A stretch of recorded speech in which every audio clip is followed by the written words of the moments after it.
Cole came home with another woman's perfume pressed into the collar I had steamed that morning, and I knew before he reached the kitchen that dinner was over. I had set 2 plates by the window because after a long shift at the hotel, I still wanted one meal with my husband. The chicken had gone dry at the edges. His phone was face down but flashing, and the shirt under his jacket was not the one I had left hanging. I kept my hands on the chair and tried to sound like a woman asking for very little when I said, "Just stay tonight. Cole, eat with me. Look at me like you remember I live here too." He did not take off his coat, and he did not look at the plates. He reached inside his jacket, pulled out a cream envelope, and set it beside the napkin I had smoothed earlier. "I want a divorce. Arden. This marriage does not fit the life I'm building anymore." The room went quiet enough for me to hear the refrigerator click, and that sound made the envelope uglier, because he had not thrown it in a fight. He had carried it home clean, flat, planned, and placed it where dinner was supposed to save us. I searched his face and found no surprise, only impatience, as if my pain was running behind schedule. Is this because of Taryn? His jaw tightened before his mouth did, and that was the answer before the words. She understands the pace of my work. You manage everything. Arden. Even me. And I'm tired of coming home to a woman who treats life like a service recovery. I should have asked if he loved her, but the perfume, the phone, and the hotel tone in his voice gave me a sharper question. What vendor access did you use to bring her into my hotel? His eyes shifted toward the window, and when he said he was sleeping at the hotel because he needed space, I understood. He had used the place I protected to build his exit. I did not follow Cole into the street, and I did not call Taryn, because the woman in my bathroom mirror already looked too close to breaking in public. I washed my face once, then again, but the redness around my eyes stayed. Stubborn and plain, the kind no hotel smile could cover. All day, I had taught new front desk staff how to stay gracious when guests were angry, confused, or cruel, and now my own hands could barely hold the towel. The envelope sat on the table behind me, not screaming, not moving, just waiting beside the dinner he had not touched. I took photos before I let myself fall apart, because some part of me knew pain was not a record. I photographed the envelope, the plates, the time on my phone, then Cole's message saying he would sleep at the hotel because he needed space. My thumb hovered over his name for one ugly second, but I called Sadie Monroe instead, and she answered with noise behind her from the restaurant floor. "Tell me you didn't sign anything," she said. And I almost laughed because only Sadie could skip comfort and go straight to survival. "Nothing," I whispered, sitting on the closed toilet lid with my knees pressed together like I could hold myself in place. Sadie's voice dropped, steady and practical, asking if the papers looked filed or just drafted, whether Cole had mentioned a lawyer, whether he had used a joint card for the room. I told her the worst part was not the divorce, not even Taryn, but that my first real question had been about vendor access. That is not shame, Arden. That is your body remembering the rules he thought you were too hurt to check. The phone buzzed against my palm before I could answer, and Patricia Lowell's name lit the screen like a second alarm. Her message was short, clean, and colder than anything Cole had left on my table. "Come in early for tonight's private tasting. We have a complaint about a stylist calling herself a preferred vendor." I read it twice while Sadie went silent, and the name I did not say filled the bathroom anyway. Then I stood, wiped my face again, and got dressed for work because grief could wait. But proof never did.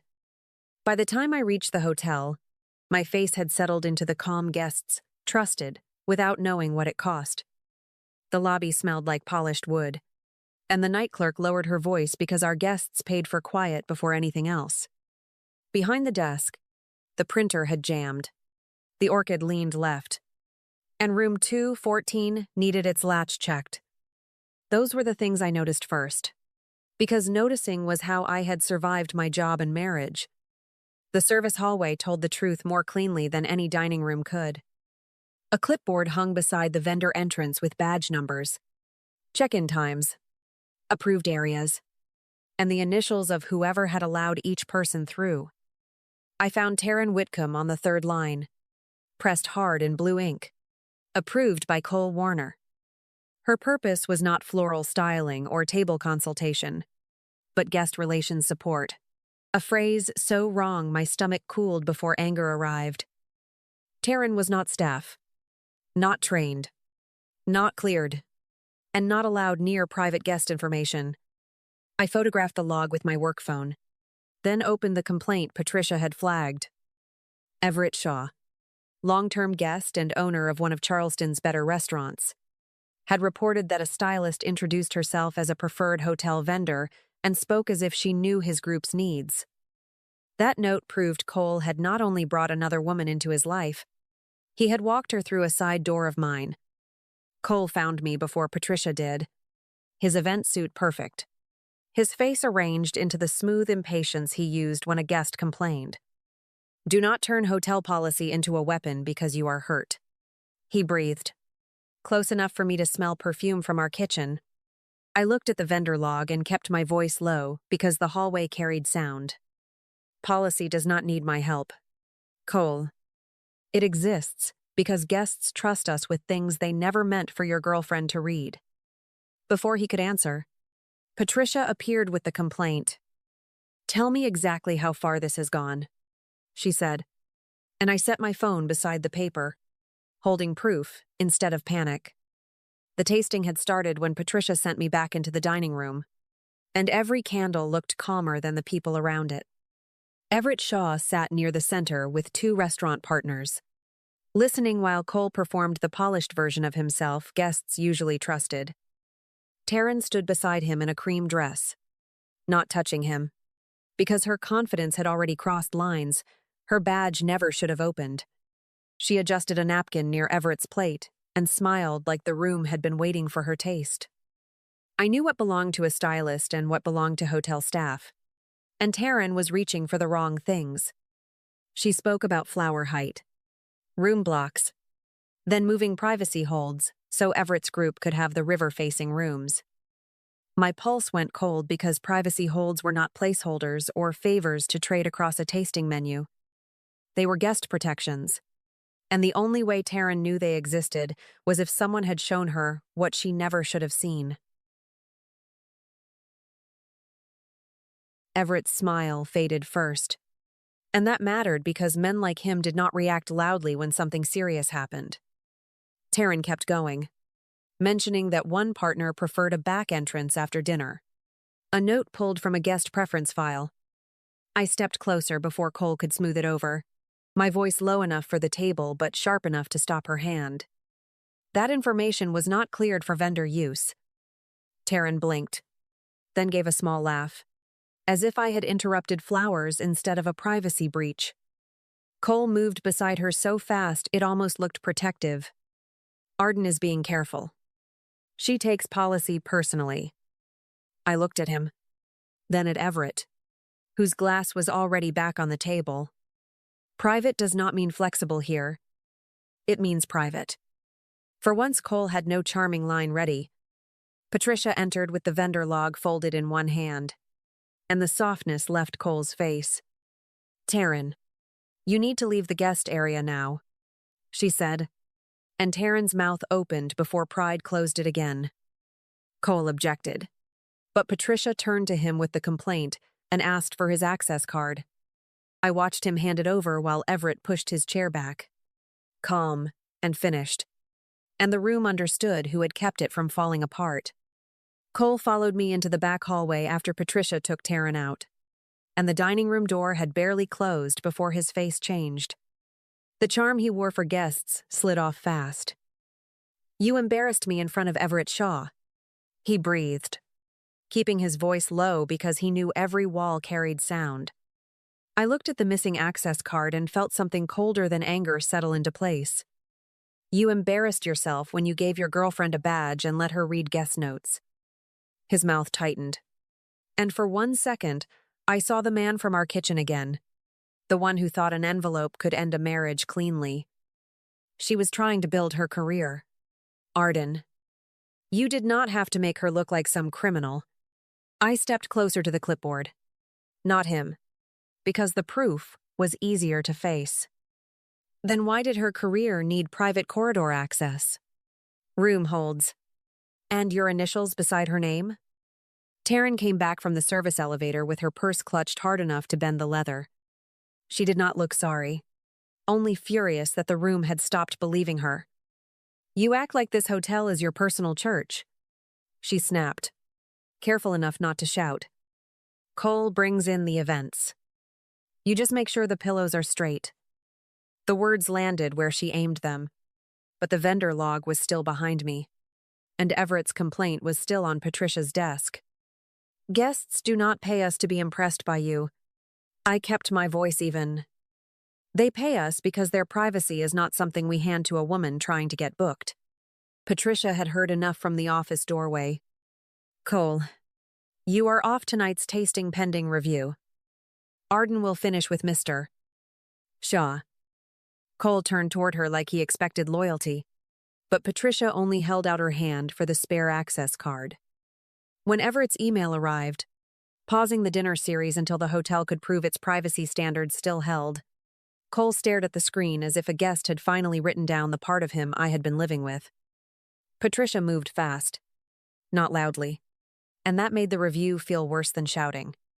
By the time the tasting room was reset, security had pulled the vendor report, and Taryn's temporary badge showed more than one private corridor entry. Cole's initials sat beside each approval, neat and undeniable, the same mark he used on contracts. Menus, room blocks, and that envelope on my table. A workstation in the event office had opened guest notes during his shift. Not enough to make him a criminal, but enough to prove he treated privacy like a favor he could lend. By midnight, Cole was suspended from private events pending review. Taryn was removed from the approved vendor list, and Patricia was drafting an apology to Everett Shaw without softening facts.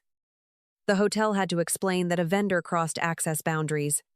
The issue was being handled internally, and I would be the point of contact if his group continued.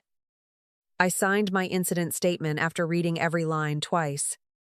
The pen shook when I set it down, because proof had arrived, and it did not feel like victory. Sadie found me in the staff break room with my heels off and my phone face down beside a vending machine sandwich. She had come straight from the restaurant. Black shirt smelling faintly of lime. Eat 2 bites. Then we talk lawyer, she murmured, sliding into the chair across from me. I told her I hated that Cole being suspended still hurt, and she leaned forward. Pain does not mean you want him back. Arden. It means you loved the man before the evidence showed who he had become. I did not sign anything Cole had brought home, and I did not turn the hotel into my divorce court. Sadie reminded me South Carolina had rules, filings, lawyers, and facts, not just envelopes dropped beside cold chicken. I would handle the marriage in the right office, with records and steady hands. Then Everett's email came through, praising how I handled the breach and asking Patricia to continue only if I remained his guest experience lead. Cole was waiting near the employee exit after Patricia finished with him, where the lights were flatter and nobody was paying him to smile. His jacket was still perfect, but the man inside it looked smaller without the dining room behind him. Patricia had taken his access card. Taryn had left through the service elevator, and the tasting he was supposed to control was continuing without him. I stopped because I wanted to see if he would finally speak like a husband instead of a man losing a room. Taryn is gone, he said, as if her leaving should make me gentle. She called someone before she even got outside. The dinner series paused, and suddenly she needed to protect her own name. I looked at his empty hands, then at the badge clip still hanging uselessly from his pocket. She did not leave because life was unfair to you, Cole. She left because what she came for is no longer on the table. His mouth tightened, but there was no clean answer left for him to wear. He stepped closer, then stopped when I did not move back. "I lost myself," he said, lowering his voice the way he used to when he wanted me to remember the man I married. The problem was that the vendor log had already answered him. "No, you did not lose yourself. You showed yourself when you thought no one would check the record." His eyes went wet for the first time all night, but even that could not erase his initials beside Taryn's access. The complaint on Patricia's desk, or the envelope waiting in my kitchen. Everett stood near the side entrance with his coat over one arm, far enough away to be respectful, close enough to make Cole notice. Cole glanced at him and gave a broken little laugh. "So that's it. You found someone to replace me before the ink is even dry?" I felt the old ache rise, then settle, because I was not standing where he had left me anymore. Everett is not replacing anyone. I am not hiring for a position that made me exhausted. Cole looked down, and I walked past him alone, ordering my own ride home while the divorce papers stayed unsigned in my bag. Cole did not disappear overnight, because real consequences rarely move that cleanly. He left the hotel after the review with a quiet separation agreement. No farewell speech. No lobby full of people watching him fall. What he lost was sharper than spectacle, the right to stand in private rooms and ask guests to trust him. Taryn lost the vendor list she had wanted so badly. And in Charleston hospitality circles, that kind of silence traveled faster than any public accusation. My divorce moved through the right offices, not through the lobby where I worked. My attorney reviewed the papers Cole had left by our dinner, checked the charges tied to Taryn, and made sure every fact stayed clean enough to stand on its own. I moved out of the apartment before the walls learned another version of me waiting. Sadie helped me carry in a small dining table for my new place, and when I sat there alone with takeout and bare windows, the quiet did not feel like punishment.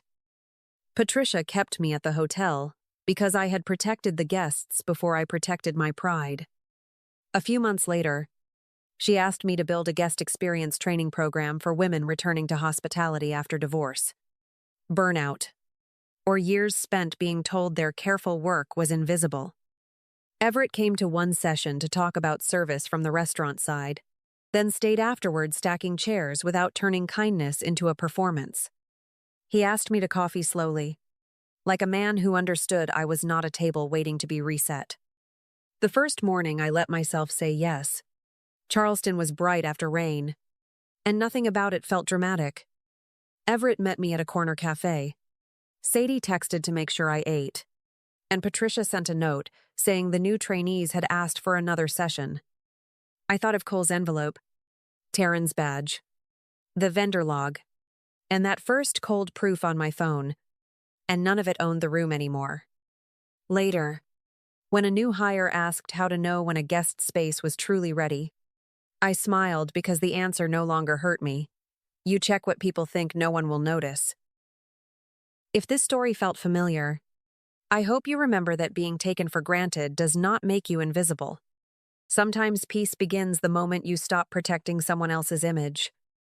Like, comment, and subscribe if you believe the right life can still meet you calmly at the door.